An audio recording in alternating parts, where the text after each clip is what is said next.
আমেরিকার এক শহরের বরাদ্দকৃত এক রিসোর্টে বিয়ে হচ্ছে দুই নব দম্পতির। একজনের নাম আবিহা আর অন্যজন কারান।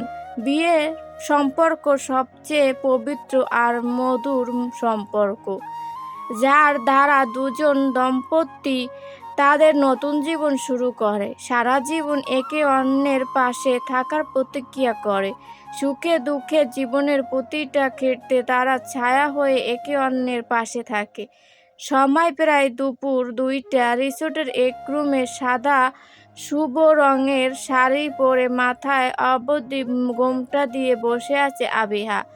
তার গলায় সাদা হীরের হার, কানে সবুজ আর গোলাপি রঙের ইয়াররিং, হাতে ডায়মন্ড রিং, সারা শরীরে হীরা আর মুক্তার গয়না থাকলে তার নাকে রয়েছে স্বর্ণের নথ। সাধারণ সাজসজ্জায় আবিহাকে ভীষণ সুন্দর লাগছে। আবিহা ফর্সা মুখে লজ্জায় রঙ্গিত আভা ফুটে ওঠে, আর তার চোখে রয়েছে শতখানিক স্বপ্ন। আজ তার জীবনের নতুন অধ্যায়ের সূচনা হতে যাচ্ছে। অপরপক্ষে মেঘ তার রুমে আয়নার সামনে দাঁড়িয়ে রয়েছে। বিয়ের অনুষ্ঠানে আজ সকালে সাদা রঙের শাড়ি বা জামা কাপড় পরবে। আমেরিকার বিয়ের অনুষ্ঠানে প্রায় সকলে সাদা রঙের ড্রেস পরে থাকে, যার জন্য এই বিয়ের অনুষ্ঠানে সকলের ড্রেসিং কোড সাদা ঠিক করা হয়েছে। মেঘ সাদা রঙের এক গোল রাউজেন্ট জামা পরেছে, তার মধ্যে হালকা সোনালি রঙের পুঁতি দিয়ে কাজ করা। আজ সে শাড়ি পরবে না, কারণ বিয়ের অনুষ্ঠানে তার অনেক কাজ। সকালে কাজিনদের সাথে মিলে যে দুষ্টু পরিকল্পনা করেছে তা সফল করতে হবে। তাছাড়া বিয়ের অনুষ্ঠানে মেঘ আজ ড্যান্স করবে। যদি শাড়ির মধ্যে পা আটকে পড়ে যায় বা ভুল করে সকলের সামনে তার শাড়ির কুচি খুলে যায়, তবে সর্বনাশ হয়ে যাবে। মেঘ তাই কোনো প্রকার রিস্ক নেয় না। সে শাড়ি পরা বাদ দিয়ে সাধারণ জামা পরে নেয়। মেঘ তার হাতে পরে লাল কাচের চুড়ি, পায়ে একজোড়া রূপার নূপুর পরে, যা তার মৃত মায়ের শেষ স্মৃতি। মেঘ সাধারণ সাজসজ্জা নিজেকে মানানসই সাজায়। এরপর ঠোঁটের কোণে এক মিষ্টি হাসি বজায় রাখে মেঘ রেডি হয়ে আবিহার রুমে যায়। সকালে নাচের অনুষ্ঠান শেষে একবার আবিহার রুমে গিয়েছিল, এরপর আর যাওয়া হয়নি। আবিহাকে বউ সাজে দেখার ভীষণ আগ্রহ হলো মেঘের। মেঘ আবিহার রুমে গিয়ে দেখে আবিহা মাথা নিচু করে বিছানায় বসে আছে। আত্মীয় স্বজন সকলে তাকে ঘিরে দাঁড়িয়ে রয়েছে। মূলত তারা নতুন বউকে দেখছে। আর কারানের বাড়ির লোকজন যেহেতু আগে থেকেই এই রিসোর্টে অবস্থান করেছে, তাই অনেক মানুষ হয়েছে। মেঘ সকলের ভিড় অপেক্ষা করে আবিহার কাছে যায়। বিছানার পাশে বসে আবিহাকে খুঁটিয়ে খুঁটিয়ে দেখতে থাকে। নববধূ সাজে আজ আবিহাকে ভীষণ সুন্দর লাগছে। আবিহা মেঘকে দেখে বলে, মেঘ, তুই এতক্ষণ কোথায় ছিলি? রুমে ছিলাম, তোর বিয়ের জন্য তৈরি হচ্ছিলাম। মেঘ মিষ্টি হাসি দিয়ে কথাটা বলে ওঠে। আজ কতদিন পর মেঘের মুখে সেই চিরচেনা হাসি দেখছে আবিহা। বাংলাদেশে থাকতে যখন মেঘ আর সেই একই ফ্ল্যাটে থাকতো, তখন তারা একসাথে কত মজা করত। বাহিরে খাবার খেতে যেত, ছুটির দিন রুমে বসে টিভি দেখতো। মেঘ তখন সবসময় হাসি খুশি থাকতো। কিন্তু আমেরিকায় আসার পর থেকে মেঘ কেমন জানি নীরব আর মনমরা হয়ে গিয়েছিল। আবিহা মনে করেছিল মেঘ হয়তো তার পরিবার বা দেশ ছেড়ে নতুন জায়গায় এসেছে, যার জন্য তার মন খারাপ। কিছুদিন পর ঠিক হয়ে যাবে। মেঘের পরিবার বলতে সে জামাল তালুকদার আর শালীন বেগম সৃষ্টি এদের জানতো। যদিও মেঘ তার ব্যক্তিগত জীবনের সম্পর্কে মেঘ খুব একটা কথা বলেনি, তবুও আবিহার মনে হতো মেঘের জীবনে হয়তো কোনো কষ্ট আছে, যার জন্য মেঘ সবসময় লুকিয়ে লুকিয়ে কান্না করত, কষ্ট পেত। মেঘকে আজ হাসি খুশি দেখে আবিহা শান্তি পায়। হঠাৎ নিচে মানুষের হট্টগোল শোনা যায়।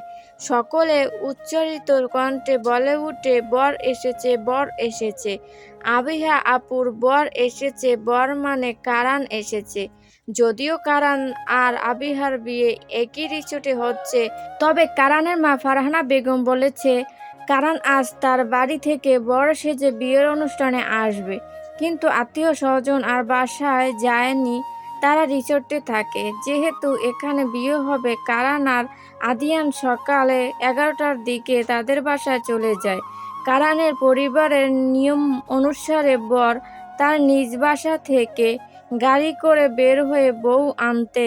যেহেতু পারিবারিক নিয়ম, তা ফারহানা বেগমের আদেশ, তাই আর কেউ মানা করেনি। বর এসেছে কথাটা শুনে আবিহার ঘরে থাকা আত্মীয় স্বজন সকলে নিচে চলে যায়। ঘর এখন সম্পূর্ণ ফাঁকা। মেঘ আর আবিহা ছাড়া অন্য কোনো ব্যক্তি উপস্থিত নাই। আবিহা মেঘকে কিছু বলার উদ্দেশ্যে তার দিকে তাকায়। হঠাৎ আবিহার চোখ যায় মেঘের হাতে কাটা স্থানের দিকে, যেখানে ব্যান্ডেজ করা। আবিহা বিচলিত কণ্ঠে বলে উঠে, মেঘ, তোর হাতে কি হয়েছে? ব্যান্ডেজ করা। মেঘ তার হাতের দিকে তাকায়। কালকে রাতের ঘটনার কথা মেঘের মনে পড়ে। সাথে সাথে তার চোখ মুখে থাকা হাসি বিলীন হয়ে যায়। মেঘ সত্যি কথা বলতে পারবে না আবিহাকে, তাই মিথ্যা অজুহাত দিয়ে বলে ওঠে, কাল রাত হঠাৎ করে ওয়াশরুমে পড়ে গিয়েছিলাম। ওয়াশরুমের দরজার চিপায় হাত যায় জন্য সামান্য একটু কেটে গিয়েছে। আবিহা মেঘের কেটে যাওয়া হাত আলতো হাতে ধরে বলে, তোর নিশ্চয়ই অনেক ব্যথা লেগেছে মেঘ। শরীরের ব্যথা সকলে দেখতে পায়, কিন্তু মনের ক্ষত না। মেঘের মনে যে ব্যথায় প্রতিনিয়ত রক্তক্ষরণ হচ্ছে তা শুধু মেঘ অনুভব করে। মেঘ দীর্ঘশ্বাস ফেলে বলে উঠে, কিছু কিছু আঘাত সবসময় কষ্ট আর ব্যথা দেয় না। জীবনে আঘাত পাওয়া খুব জরুরি। যত কষ্ট, দুঃখে, ব্যথায় মানুষের দেয়ালে পিঠ থেকে যায়, তখন মানুষ ঘুরে দাঁড়ায়। মনের সকল বাধা বিপত্তির সাথে একাই লড়াই করে, আবার একই নতুন জীবন শুরু করে। মেঘের কথা আবিহা বুঝতে পারে না, তার বোঝার কথাও না। আবিহা শুধু মেঘকে সান্ত্বনা দেয়, যাতে সে আর মনে কোনো দুঃখ কষ্ট লুকিয়ে না রাখে। যদি কোনো কষ্ট থাকে তবে যেন তার সাথে শেয়ার করে। কিন্তু মেঘ মুখে ফুটে কিছুই বলে না। সে মিষ্টি হাসি দিয়ে বোঝায় তার মনে কোনো কষ্ট নাই। মেঘ আর আবিহার কথার মাঝে নিচ থেকে সকল কাজিনরা মেঘকে ডাকতে থাকে, বর এসেছে, মেঘকে যেতে হবে। সকালে যা পরিকল্পনা করেছে তা সফল করতে হবে। মেঘ আবিহার রুম থেকে বের হয়ে নিচে চলে যায়। রিসোর্টের গেটের সামনে দাঁড়িয়ে রয়েছে কারান আর আদিয়ান সহ আরো বন্ধু বান্ধব। আবিহার মা তৃপ্তি বেগম তাদের গাড়ি থেকে মিষ্টি আর আংটি দিয়ে নামায়। কারান আর আদিয়ান একই গাড়িতে রয়েছে। তারা একসাথে নামে। কারান গাড়ি থেকে নেমে গেট দিয়ে বাড়ির ভিতরে প্রবেশ করতে যাবে, তখন আবিহার কাজিনরা তাদের আটকে দেয়। আরে কারান ভাই, কোথায় যাচ্ছেন? কারান যেহেতু কাজিনদের আগে থেকেই চিনে আর তাদের সাথে সে যথেষ্ট ফ্রি, তাই কারান বলে, বিয়ে করতে এসেছি, বউয়ের কাছে যাচ্ছি। কারান বেহাইয়ের মতো বলে উঠে কথাটা। কাজিনরা সকলে হেসে উঠে। কাজিনরা বলে, বউয়ের কাছে অবশ্যই যাবেন, কিন্তু তার আগে পকেট থেকে সামান্য 5 লাখ টাকা বের করে দিবেন। 5 লাখ টাকা? আর 5 লাখ টাকাকে সামান্য বলছো তোমরা? জি কারান ভাই, অতি সামান্য টাকা। 5 লাখ টাকার চেয়ে 1 টাকা কম হলেও এই গেট খোলা হবে না। না, আপনি বিয়ের আসরে যেতে পারবেন। 5 লাখ টাকায় কতটা শূন্য থাকে তোমরা তা জানো? এত টাকা আমি দিতে পারবো না। তবে আজ আপনার বিয়ে করাও হবে না কারান ভাইয়া। সকলের ভিড়ে পিছন থেকে একজন কথাটা বলে ওঠে। সব কাজিনরা সামনে থেকে সরে যায়। মেঘ পিছন থেকে বের হয়ে আসে। কারণ মেঘকে দেখে অবাক হয়ে বলে, মেঘ তুমিও? আমিও মানে? আজ আমার বান্ধবীর বিয়ে, আর আমি গেট ধরব না? তাড়াতাড়ি 5 লাখ টাকা দেন, না হলে কিন্তু আপনার আজ বিয়ে করা হবে না। মেঘের কথা শুনে কারান বলে, মেঘ 5 লাখ টাকা দিলে আমার কাছে 1 টাকাও থাকবে না। বিয়ের পর তোমার বান্ধবীকে কি খাওয়াবো বলো? পরে আবিহা আর আমাকে না খেয়ে থাকতে হবে। ওহো আমার গরিব কারান ভাই, আচ্ছা আপনাকে 5 লাখ টাকা দিতে হবে না, একটু 6 লাখ টাকা দেন। 5 লাখ টাকার চেয়ে 6 লাখ কম? অবশ্যই কম। আপনি যদি এখন টাকা না দেন তবে এই রকম করে আরও কমতে থাকবে। যেমন 6 লাখ থেকে 7 লাখ, এরপর 8 লাখ, 9 লাখ। কারান আর মেঘসহ সকলের কথায় আদিয়ান ভীষণ বিরক্ত বোধ করছে। মেঘ মনে হয় আদিয়ানের বিরক্তি মাখা মুখে দেখে নাই, অবশ্য তার দেখার ইচ্ছাও নাই। সে তার হাসি আনন্দে মজায় ব্যস্ত। আদিয়ান বিরক্ত হয়ে বলে, কারান যত টাকা চাইছে তা দিয়ে দে। মামার ব্যবসা থেকে কোটি কোটি টাকা আসে, ওরা তো মাত্র 5 লাখ টাকা চেয়েছে। এমন কিপটামি করছিস কেন? আদিয়ানের কথা শুনে কারান বলে, এই আদিয়ান, তুই কি আমার ভাই না শত্রু? বিয়ের ঘাটে কোথায় বরদের বন্ধুরা ঝগড়া করে টাকা কমায়, আর তুই টাকা দেওয়ার কথা বলছিস? কারণ তোর এইসব বকবকে আমি বিরক্ত হয়ে যাচ্ছি। দয়া করে টাকা দে, না হয় গেট খুলে আমাকে ভিতরে যেতে দে। আদিয়ান, তুই না আসলে একটা বুইড়া খাটাস, রসকস সিঙ্গারা বুলবুলি, তোর মধ্যে কিছুই নাই। কারান আর উপায় না পেয়ে পকেট থেকে টাকা বের করে মেঘ সহ সকল কাজিনদের দেয়। এরপর তারা গেট খুলে বরকে ভিতরে নিয়ে যায়। মেঘ আদিয়ানের দিকে ফিরেও তাকায় না, তার মনে আর ইচ্ছাও জাগে না। আদিয়ানও মেঘকে এত মনোযোগ দিয়ে দেখে না। বিয়ের বাড়ির সকলে খাওয়া দাওয়া শুরু করে। মেঘ তার সাথীরা বরের জন্য খাবার নিয়ে যায়। বিয়ে বাড়ির সকল অনুষ্ঠান সাধারণ বাঙালি নিয়মে হবে। কারান সহ সকল বন্ধুদের হাত ধোয়ার জন্য মেঘ সহ সকলে তাদের হাত বাড়িয়ে দেয়। ভাগ্যক্রমে আদিয়ান যখন হাত বাড়িয়ে দেয় তখন মেঘ বেখায়লি ভাবে তার হাত ধরে। মেঘ যখন বুঝতে পারে এটা আদিয়ান তখন সে হাত ছেড়ে দিয়ে চায়, কিন্তু পরক্ষণে আবার হাত ধরে। কারণ আদিয়ান এখন শুধু তার বন্ধুর দেবর, অন্য কিছু না। সযত্নে আদিয়ানের হাত ধুয়ে দেয় যেমন অন্যরা করে। মেঘের চোখে পানি জমে না, তার মনে কষ্ট বা ভালো লাগার অনুভূতি তৈরি হয় না। সে সাধারণভাবে সব কিছু করে যেন আদিয়ান তার কেউ হয় না। সময় তখন বিকাল 4টা। কারান বসে আছে স্টেজে, তার আশেপাশে তার বন্ধু আর আদিয়ান উপস্থিত রয়েছে। ফারহানা বেগম বিয়ের অনুষ্ঠানে আসেননি। ছেলের বিয়ের দিন মা যায় না, এটাই নিয়ম। যদিও আমেরিকায় এই নিয়ম কেউ মানে না। বাড়ির সিঁড়ি দিয়ে বধূ সাজে আবিহা নিচে নেমে আসে। তার মাথায় ওড়না, যা মেঘসহ অন্য কাজিনরা ধরে রেখেছে। বিয়ে বাড়ির সকলে সিঁড়ির দিকে তাকায়। মেঘসহ সকল কাজিনরা আবিহাকে চিনে নিয়ে আসে। কারান আবিহাকে বউ সাজে দেখে মুগ্ধ হয়ে তাকিয়ে থাকে। কি সুন্দর লাগছে তার বউ পরীকে। কারান যেন চোখ সরাতে পারছে না। আবিহার স্টেজ আসার সম্পূর্ণ রাস্তায় ফুলের পাপড়ি বিছিয়ে দেওয়া হয়েছে। আবিহা স্টেজে বসে থাকা বর সেজে থাকা কারানকে দেখে কারান তার দিকে মুগ্ধ হয়ে তাকিয়ে আছে। দেখে আবিহার লজ্জা মিশ্রিত হাসি দেয়। মেঘ শুধু তাকিয়ে থাকে আবিহার দিকে। ভালোবাসার মানুষের সাথে যখন বিয়ে হয় তখন মানুষ কতটা হাসি খুশি থাকে, তবে পূর্ণতা যে সবসময় প্রেমের বিয়ের মধ্যেই আসবে তা কিন্তু ভুল।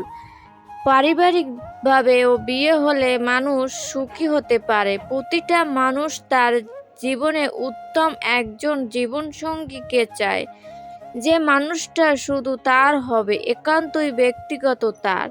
আবিহাকে স্টেজে নিয়ে যাওয়া হয়। কারানের পাশে বসায় আবিহাকে। আবিহা মাথা নিচু করে বসে আছে।